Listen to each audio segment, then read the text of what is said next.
terms of service, ¿qué es eso?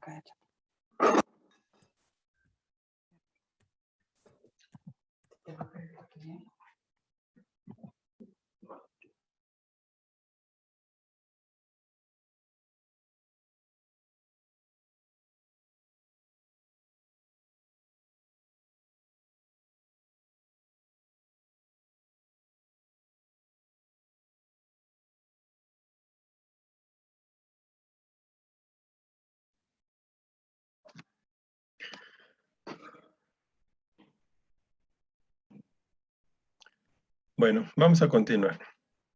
Hablábamos de estos fundamentos. A la hora de que yo tengo que observar, analizar las condiciones en las que se da la interacción directa y cercana entre el personal que opera el equipo o entre el personal y lo que es su puesto de trabajo, es decir, donde ejerce su principal actividad, ahí es donde entran en juego estos fundamentos, ¿no? El primero, que tiene que ver con poner por encima de todo a la persona, al operador, para protegerlo, para hacerlo sentir lo más cómodo posible, sin afectar, o más bien a la par, buscando el mejor desarrollo en la eficiencia de la operación o de la actividad que realiza. En la segunda, entender este principio que tiene que ver con las capacidades de cada persona. Es decir, tenía yo un patrón que fabricaba piezas de hule, de caucho, y que ocupaba moldes de acero. Normalmente tenía operadores varones, y los moldes tenían pesos entre 20 y 30, 35 kilos. Y estos moldes había que estar descargando y cargando sobre la máquina moldeadora. Él decía, cuando yo le entregué, es el mismo que les platiqué, no sé si a ustedes, que hice un estudio de productividad en un turno, y cuando él se entera de la productividad, empieza a decir, no, es que voy a traer mujeres mejor, porque las mujeres son más comprometidas y tal, y pues lo primero que yo le dije, oiga, los moldes pesan arriba de 30 kilos. No, también voy a decirle a los del diseño que hagan moldes pequeñitos, dice, para que los puedan manipular mejor las mujeres. En el fondo, es de lo que habla este principio. Sin embargo, pues lo ideal era diseñar un mecanismo que le ayudara al operador a deslizar de una manera más eficiente, sin necesidad de hacer tanta fuerza, deslizar los moldes hacia adentro y hacia afuera de las máquinas, ¿no? Dependiendo, obviamente había un operador que era pues, grande y fuerte, pues a él tenía una productividad mayor porque su rendimiento físico era superior del señor que ya tenía 40, 50 años y era majito y delgado, pues obviamente su productividad del pobre señor se gastaba su energía más pronto que el otro, ¿no? Entonces, a eso se refiere este punto. Tengo que saber quiénes van a operar, quiénes están en esa circunstancia, ¿sí? Porque tenemos que considerar su estatura, tenemos que considerar su edad, el sexo, ¿sí? El tipo de actividad, los movimientos que realiza, la intensidad del trabajo, la frecuencia con que realiza los movimientos, la necesidad de ayudas mecánicas o que requiera para poder ejecutar la tarea. El tercer fundamento tiene que ver con la persona que nunca debe de ser dañada por su actividad dentro de un sistema. Y aquí dice, ni siquiera con molestias psicológicas, y que el perjuicio no se limite a la incomodidad de una mala postura, sino que es más serio. Involucra a todo el sistema esquelético, pero también a los sistemas, como ya lo analizamos, cardiovascular, respiratorio, gastrointestinal y nervioso, por citar algunos, ¿no? Que eso también ya vimos que tiene que ver con cuestiones de vibración, cuestiones de temperaturas, etcétera. Entonces, el tercer fundamento es que haga lo que haga la persona, el trabajo la actividad que realice debe de ser lo suficientemente segura como para que no sufra ningún daño. Ese es el fundamento, ¿no? Eso es lo ideal.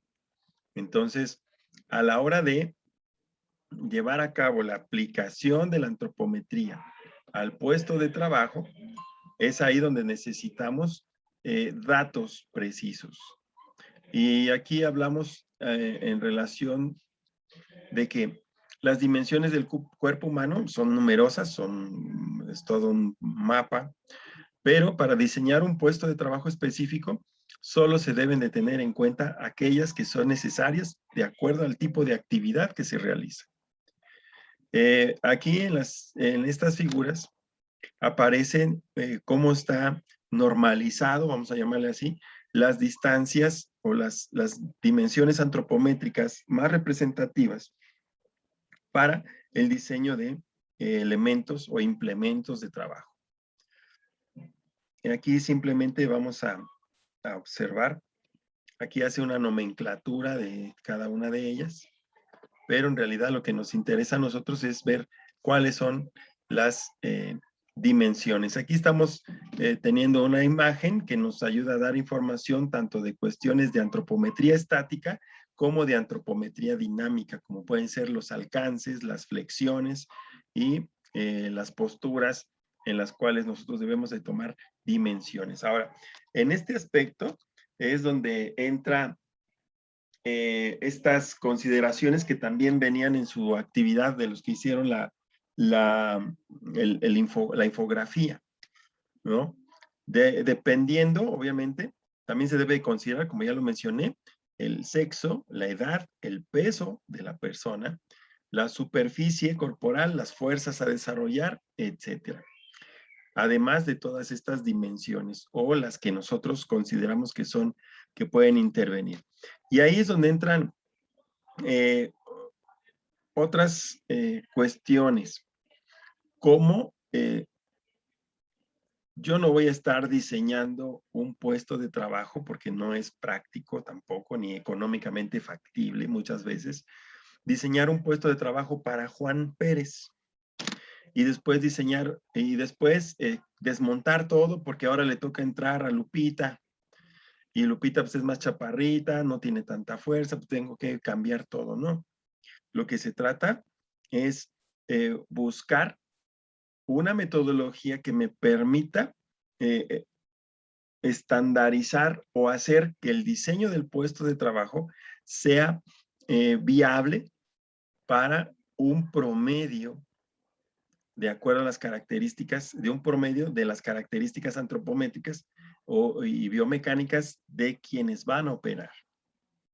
Es decir, si nosotros diseñamos dentro de los rangos confortables, ¿sí? Tanto de postura como de fuerzas a realizar, si colocamos las fuentes de información, los tableros, las mesas de trabajo, dentro de las medias, vamos a decirle así, vamos a estar garantizando que pues estamos haciendo algo positivo en función del diseño del puesto de trabajo cumpliendo con estas, ¿no? Ahora, como paso previo al estudio de las relaciones dimensionales, es necesario que observemos ciertos aspectos para todos los usuarios del mismo puesto de trabajo. Primero, los métodos de trabajo que existen o que existirán en el puesto, y aquí tiene que ver con lo que mencionaba Roberto hace rato, los procedimientos, la descripción del puesto. ¿Qué es lo que tiene que hacer? ¿Cuál es el objetivo? ¿Cuáles son los elementos que se le van a proporcionar para que los utilice? Porque a veces les damos herramientas que por flojera no los utilizan o no los capacitamos lo suficiente como para que le saquen provecho a todo lo que se les está proporcionando. Enseñarles cuestiones que tienen que ver desde qué tipo de posturas, movimientos, tiempos y frecuencias que debe realizar o que son las que se necesitan realizar en el puesto de trabajo. la cantidad de fuerza y cadencia de estas que deberán desarrollar el usuario, la importancia y frecuencia de atención y manipulación de los dispositivos informativos y controles. Es decir, con qué frecuencia tengo que estar al pendiente de un indicador en mi tablero de mi máquina, llámese temperatura, llámese tiempo o cualquier otra indicación que surja de los dispositivos informativos, llámense displays, pantallas, alarmas, indicadores de carátula, etcétera. Y controles, ¿no? Hablamos de botones, palancas, pedales, volantes, válvulas, lo que eso represente.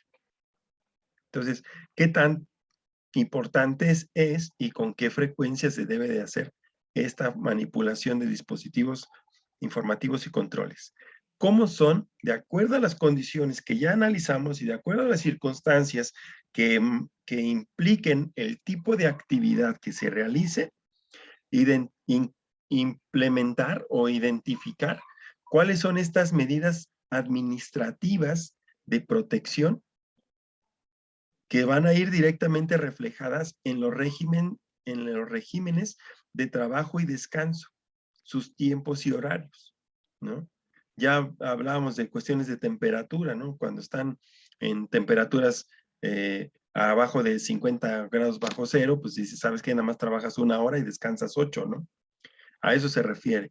Si son actividades dentro de qué niveles de consumo energético están, de acuerdo al tipo de actividad, si es caminar, si es estar sentado, para determinar, o si es un trabajo intenso, identificar los regímenes de trabajo y descanso, sus tiempos y horarios. La carga mental que exige el puesto. No es lo mismo estar parado operando una computadora para hacer un diagrama de Gantt que estar sentado frente a la computadora dándole vigilancia y seguimiento a las líneas de flujo de producto a través del software de control de procesos, ¿no? De una empresa farmacéutica, ¿no? O de alimentos. Son carga mental es distinta. Los riesgos efectivos y riesgos potenciales implicados en el puesto, es decir, cuál es el riesgo real y cuál es el riesgo que pudiera presentarse en condiciones específicas. Hay que conocerlo. Las ropas, herramientas y equipos de protección personal que se requiere. El ambiente, todo lo que ya analizamos, todo lo que tiene que ver con la ergonomía ambiental, ambiente visual, acústico, térmico, etcétera, del entorno. Y otras características específicas que pudieran ser característica particular de la operación. Esto lo tenemos que poner en nuestra lista para analizar y registrar. ¿Sí? Esto es parte de los fundamentos con los que se construirán los protocolos que usted implemente para poder darle vigilancia a esto. A partir de este análisis, es posible conocer cuáles son las dimensiones relevantes que hay que considerar, teniendo en cuenta a todas las personas y sus funciones que tienen o habrán de tener con relación a ese puesto de trabajo. Es decir, en entender si son hombres, si son mujeres, su estatura, su fortaleza, etcétera. Y en función de esto, dice, lo mejor, y ya lo comentamos, y más exacto es diseñar el puesto de trabajo para una persona determinada, pero también es lo más caro. Y eso solo se justifica en casos específicos. En el diseño individual debemos actuar como los sastres. Tomamos las medidas antropométricas relevantes del sujeto y con ellas vamos a diseñar el puesto de trabajo exclusivo para él. Como el ejemplo que a mí más me llama la atención es la cabina del piloto de Fórmula 1, ¿no? Todo lo que es el interior de la cabina del piloto está diseñado exclusivamente para ese piloto. Y eso no es, obviamente requiere un diseño, una especificación, una construcción especial del interior o de las características del asiento, por ejemplo, de las distancias entre el volante, de la posición de la cabeza, entre cuestiones de la longitud y altura de los pedales, que tiene que ver con que sea adaptado exclusivamente para esta persona. Esto mismo no se puede hacer en un vehículo comercial, vamos a llamarlo así, en el cual se usan otros principios del diseño, ¿no? ¿Por qué? Porque a lo mejor sucede que este auto lo van a usar personas distintas, está diseñado para un público en general, ¿no? Y pues lo que se hace es basarnos en los principios de diseño para determinar las medidas adecuadas o las características que va a tener, en este caso, el asiento para el público en general. Entonces, algo parecido, pero más complicado, se presenta cuando debemos diseñar para poblaciones numerosas o muy numerosas. Y aquí ya ustedes han revisado estos conceptos. El primero para el principio de diseño para el promedio, el principio para el diseño para individuos extremos y el principio de diseño para un intervalo ajustable. En estos del diseño para el promedio, pues obviamente en función de las características de la población, a lo mejor vamos a recurrir a medidas antropométricas que pudieran existir ya registradas en alguna norma, o en algún documento, como por ejemplo el de salud, ¿no? Donde te dice, pues la estatura promedio del mexicano ronda en el 1,65, ¿no? Y entonces tú empiezas a diseñar en función de esa estatura para alguna característica. Para de individuos extremos, estamos hablando de individuos o muy pesados, o muy grandes, o muy pequeños, ¿sí? Y a eso se refiere, ¿no? Que tienen características específicas. Por ejemplo, el principio de diseño para individuos extremos lo aplicamos en las puertas de entrada a las habitaciones, una puerta. Tengo que diseñar para individuos extremos. ¿Por qué las puertas miden, no sé, 1,90, creo, 2 metros, no sé cuánto miden, de estatura? ¿Y por qué todas las puertas miden aproximadamente, andan en este rango? Bueno, yo estoy seguro que si yo construyo mi casita, voy a construir una casa que la puerta principal mida máximo 1,90, ¿no? ¿Por qué? Pues porque yo mido 1,70, me sobran como 20 centímetros hacia arriba y no voy a tener ningún problema para entrar. Pero si yo quiero rentarle mi casa a un alemán, ¿no? A uno de otra raza, donde el promedio de estatura es 1,85, pues obviamente todos los que lleguen a visitarme se van a pegar en la cabeza. Entonces ahí yo tengo que buscar el diseño para individuos extremos. ¿Qué es lo más grande que puede entrar por esa puerta de acuerdo a el lugar y a las características poblacionales? Roberto.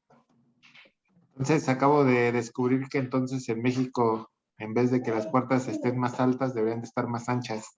Exacto. Exacto. No lo quería yo decir, pero así es, ¿no? Ahora, estos principios obviamente deben aplicar y debemos como diseñadores aplicarlos. Y como no hay diseñadores ergonómicos, ¿no? Ellos están estudiando ingeniería, diseño industrial, pero como no hay, entonces estas normativas se han transferido a los reglamentos o normas como las que analizamos antes. ¿Quién dice que la altura a la que deben estar los apagadores y los contactos? ¿Por qué no más altos? ¿Por qué no más bajos? Deben estar a la estatura para que el promedio los pueda utilizar, ¿sí? Entonces, estos principios del diseño antropométrico se han considerado y se han transferido a otras normativas, como las normas de construcción, por ejemplo, ¿sí? Y luego está esta otra, ¿no? El principio para un intervalo ajustable, que a veces es lo más recomendable hablando de estaciones de trabajo. Y es el principio sobre el cual están diseñados, por ejemplo, los sillones, entre comillas, ergonómicos para oficinas. Ellos se les puede modificar que si el ángulo de inclinación, que si la altura, ¿sí? ¿Para que precisamente se adapte a las diferentes estaturas o características de los usuarios? Ese es un diseño para un intervalo ajustable. Que en tu vehículo tú puedas recorrer tu asiento con una palanquita o un botón, si es eléctrico, hacia adelante o hacia atrás, subirlo, inclinarlo, etcétera. Pues es resultado de estos diseños para un intervalo ajustable. Es decir, tiene un máximo, es decir, está diseñado para la persona más grande o más pesada o más alta. Y también está diseñado para la persona más chaparrita, ¿eh? O más ligerita para que el sillón se acerque lo suficiente para que alcance los pedales, ¿no? Roberto. Yo creo que sí está claro, profe, pero creo que una de las grandes problemáticas que veo en los diseños, el diseño puede estar muy bueno, no puede estar muy excelente el producto, pero para el área donde se va a ocupar, pues no, ¿no? Por ejemplo, podemos tener un carro con todas las dimensiones y lo ponemos a trabajar en Tizayuca, pues los baches lo van a destruir, ¿no? Entonces, o sea, también creo que ahí es un problema de los diseños, ¿no? O sea, puede estar un diseño muy bien, pero en el área donde lo voy a ocupar, pues realmente lo voy a llevar a la muerte, ¿no? Entonces no sería tan útil. Pero fíjense cómo aplica este principio distinto para países distintos. Para México tenemos autos de tamaño mediano, vamos a suponerlo, ¿no? Que un Tsuru, que un Sentra, que un, no sé, un Focus. El bocho. Bueno, el bocho viene de otra, ese tiene otra historia aparte, ¿no? Pero ve a Japón y tienes carritos que parecen de juguete. Y tiene mucho que ver con estos principios para el diseño, ¿no? La estatura del japonés, las dimensiones de sus calles, ¿no? El área sobre la cual circulan, de tal forma que estos productos se adaptan para ser funcionales y económicos y adecuados para el contexto en el cual desempeñan su función, ¿no? Y se puedan también vender. Entonces, ¿qué pasó cuando empezamos a traer carros japoneses? Cuando empezamos a traer carros europeos, dices, oye, este está bien chiquito comparado con un Ford Impala, ¿no? ¿Sí conocen el auto Impala? Es la marca, el modelo Impala, creo era de Ford. Sí, Es Chevrolet. Era Chevrolet, ¿no? Ajá. Chevrolet Sí, es Impala, grandísimo. que era un lanchón, ¿no? Abarcaba como 2 casas, ¿no? Si vivías en una casa de las de ahorita de Infonavit y lo estacionabas enfrente, tapaba las 2 entradas, ¿no? Sí, es muy grande. ¿Mandé? El Gran Marquis El también. Gran Marqués, por ejemplo, ¿no? Y cuando empezara a llegar el Tsuru 1, por ejemplo, era una cajita de zapatos. Y lo estacionabas a un lado de un Impala o de un Gran Marquis y decías, no, o sea, era más práctico, era más fácil de estacionar, más movible y todo. Pero, pues, cuando tú te subías al asiento para manejar el Gran Marquis, pues te extendías, ¿no? Cabían, no sé, 5 atrás y 3 a 4 enfrente, ¿no? Pero te quieres subir en un Tsuru y nada más cabes tú y atrás nada más caben 2, porque si pones el tercero ya vienen apachurrados. Pero obviamente es parte de estos principios para el diseño, ¿no? Entonces, otro punto que también tiene que ver, además de esto que estamos comentando, tiene que ver también el conocimiento de cuáles serán las posturas de trabajo.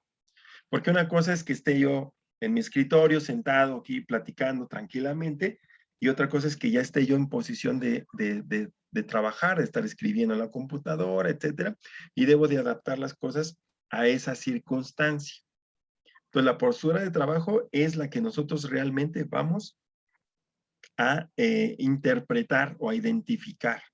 Y me gustó esta figura porque explica un poco cómo debe de ser este análisis. La altura de la superficie sobre la cual se va a trabajar cambia de acuerdo al tipo de actividad que se va a realizar. Yo puedo diseñar para un promedio la última figura de la derecha, donde dice altura del codo. Si a lo mejor la altura del codo es promedio, a alguien que le queden 3 centímetros más abajo, 3 centímetros más arriba, pues no le va a implicar nada, ¿no? A lo mejor simplemente es un mostrador para atender a la gente, ¿no? La gente que llegue, pues se va a sentir cómoda, se va a recargar ahí sin problema, ¿no? Pero si yo quiero hacer un trabajo de precisión, necesito una altura que vaya de 95 a 120 centímetros en este ejemplo. Si yo voy a hacer un trabajo ligero que requiere un esfuerzo ligero, pues necesito que esté un poquito más abajo porque necesito hacer a lo mejor un poco de presión. Pero si voy a hacer un trabajo que me implique mucha fuerza física, como por ejemplo una mesa para el taller de mantenimiento industrial de la planta, pues donde voy a traer a lo mejor motores o bombas y voy a tener que ponerlas sobre de algo para desarmarlas y voy a aplicar fuerza, un poco más de fuerza, pues la altura debe de ser abajo de la cadera, entre 65 y 95, porque eso me va a permitir ocupar mi cuerpo para hacer fuerza. A eso nos estamos refiriendo. Estamos hablando del puesto de trabajo en cuanto a sus dimensiones, pero también tenemos que relacionarlo con la postura de trabajo de acuerdo al tipo de actividad que se está realizando, ¿sí? Entonces no es lo mismo estar sentadito, como los dije, pues nada más aquí tomando el café, que estar sentado en la misma posición 8 horas clavado en una computadora, ¿no? El desgaste y las características que se requieren de dimensiones y de condiciones son otras, como refleja este ejemplo, ¿no? Las posturas de trabajo son uno de los factores que se asocian a los trastornos musculoesqueléticos, cuya aparición depende de varios factores. Déjenme checar la hora porque me voy. Yo puedo estar aquí todo el día con ustedes. Y tiene que ver la forma en que se manifiestan. Y aquí espero, no es necesario que se escuche, pero que sí se vean estos ejemplos de afectación en las posturas de trabajo y algunas sugerencias que hace el gobierno de España al respecto. Dejen ver que se reproduzca. Espérenme. Una y otra.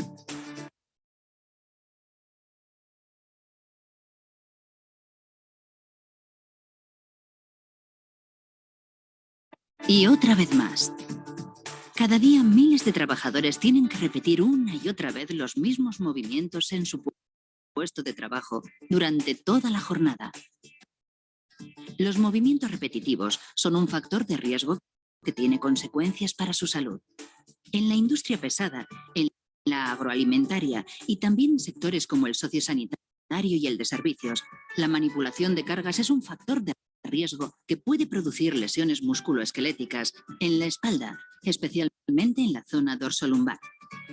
Junto con las posturas forzadas, la recuperación insuficiente y factores personales u otros condicionantes físicos están en el origen de este tipo de lesiones, que pueden requerir largos periodos de rehabilitación y que suponen un gran coste humano y económico que no nos podemos permitir. Prevenir es la mejor postura. La realización de pausas de recuperación. La automatización de los procesos, el empleo de equipos mecánicos, como carretillas elevadoras, grúas o mesas regulables, la reducción del volumen o el rediseño de la carga, añadiéndole asas ergonómicas u otros elementos que hagan más cómoda su manipulación, y la mejora de la organización y del entorno del trabajo, son algunas soluciones eficaces que nos benefician a todos. Ayúdanos a prevenir. Ministerio de Trabajo e Inmigración, Gobierno de España.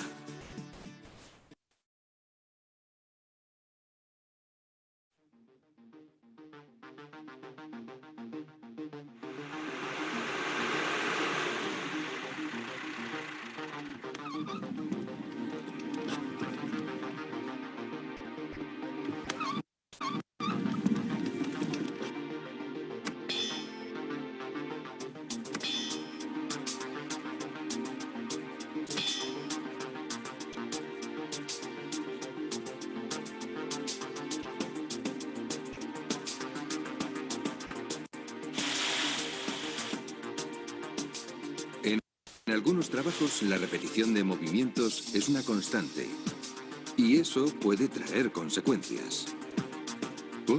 No puedes continuar así, hay que hacer algo. Lo más práctico para evitar lesiones en la muñeca es utilizar herramientas eléctricas o neumáticas que faciliten un correcto agarre y eviten las posturas forzadas. Y por supuesto, hacer pausas de 10 minutos cada 50 minutos de trabajo. También es aconsejable cambiar cada hora de tarea por otra que sea menos repetitiva. Estas recomendaciones cuestan muy poco y nos benefician a todos. Ayúdanos a prevenir. Ministerio de Trabajo e Inmigración. Gobierno de España.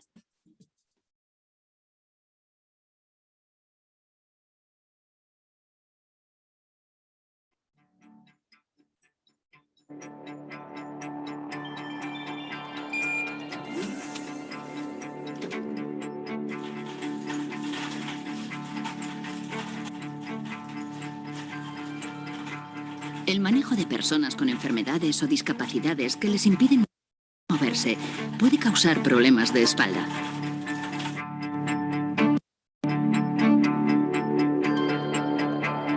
Cuidado, que te puedes lesionar. Mejor pide ayuda.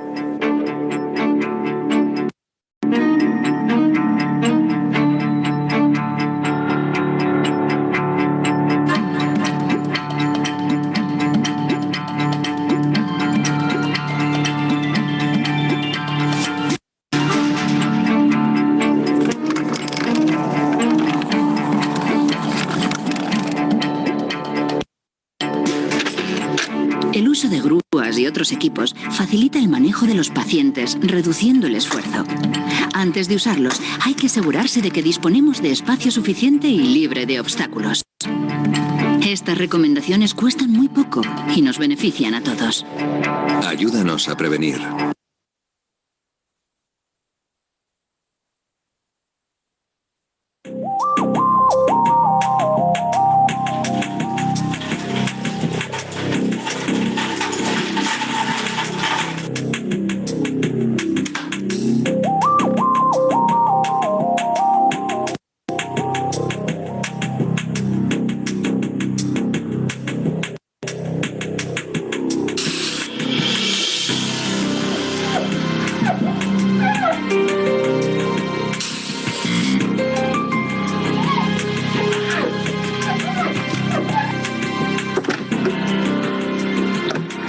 Cuando una postura forzada se repite tantas veces a lo largo del día, acaba repercutiendo en la salud.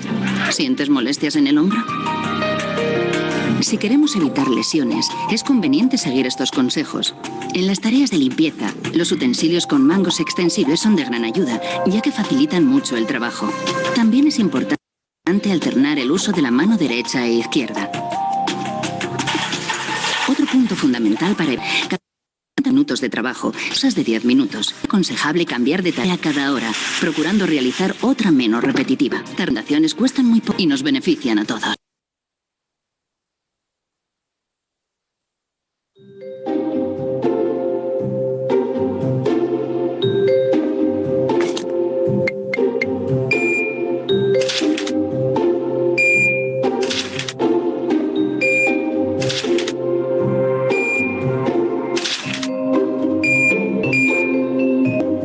Esta postura obliga a mantener el cuello en tensión. Muchas veces a lo largo, lo más seguro es que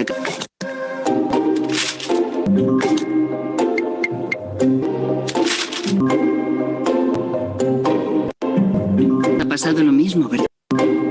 De trabajo, las deben estar siempre a los ojos para evitar las forzadas. Las recomendaciones y nos benefician a todos. Ayúdanos a...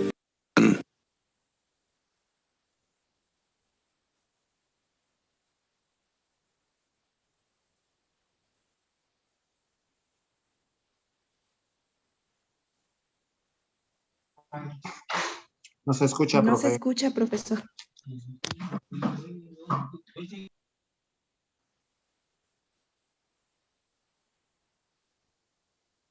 Ya está.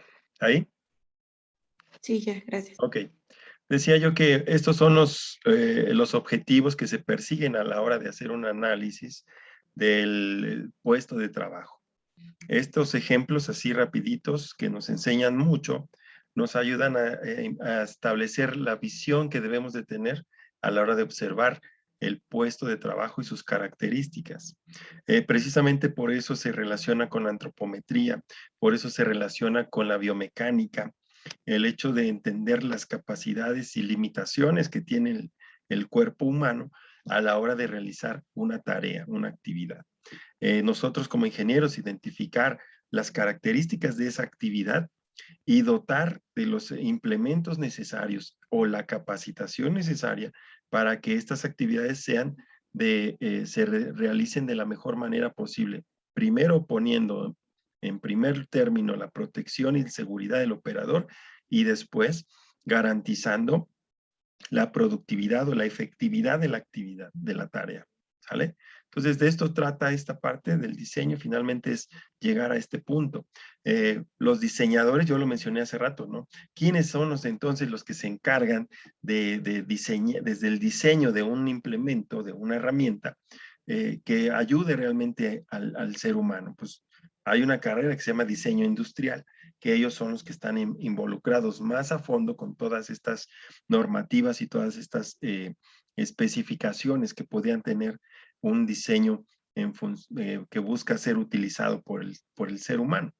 Pero nosotros, que no tenemos tanta información al respecto, sí tenemos los principios, sí tenemos los fundamentos, sí tenemos este desarrollo del sentido común de lo que es un trabajo seguro o adaptar las condiciones hacia el beneficio del trabajador, ¿no? Y ser conscientes y tomar conciencia de la importancia que tiene el diseño del entorno de trabajo, las condiciones del entorno de trabajo. Hablamos de ergonomía ambiental y ahora del diseño del puesto de trabajo y todos estos factores que para cada caso, para cada planta, para cada fábrica y cada proceso, e incluso para cada operador, serán distintos aspectos que debemos de analizar. Roberto.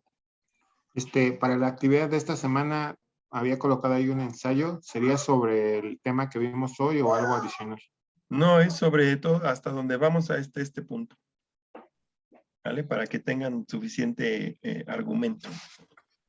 ¿Vale? Profesor. Mande.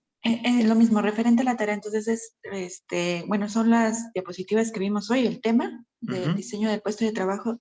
En el aspecto de la referencia, veo que no lo solicita.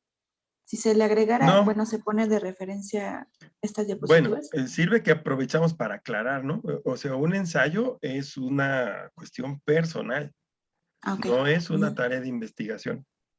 Es decir, yo tomo como referencia lo que hemos debatido hoy y eso es lo que voy a presentar, ¿sale? Bueno, ok, claro. Nos queda menos de un minuto, seguramente se va a cortar. Gracias, ya nos pasamos de tiempo. Les agradezco mucho. Cualquier cosa, pues ahí por los mensajes de plataforma, con mucho gusto. Porque si no, por ahí ya tienen mi celular. Sí, muchas gracias. Entonces profe, la tarea gracias. la tarea es propia, ¿verdad, profe? Es el ensayo, sí, es propia, una opinión Oiga, propia. profe, nada más, no está esta presentación no está en plataforma, ¿no la No. podrá compartir? Sí, claro. Gracias. La subo junto con los videos. Gracias. Dale. Gracias, A profe. todos. Hasta luego. Hasta luego. Hasta luego, Gracias, buen fin. gracias. Bye. Hasta luego, profe. Cuídense.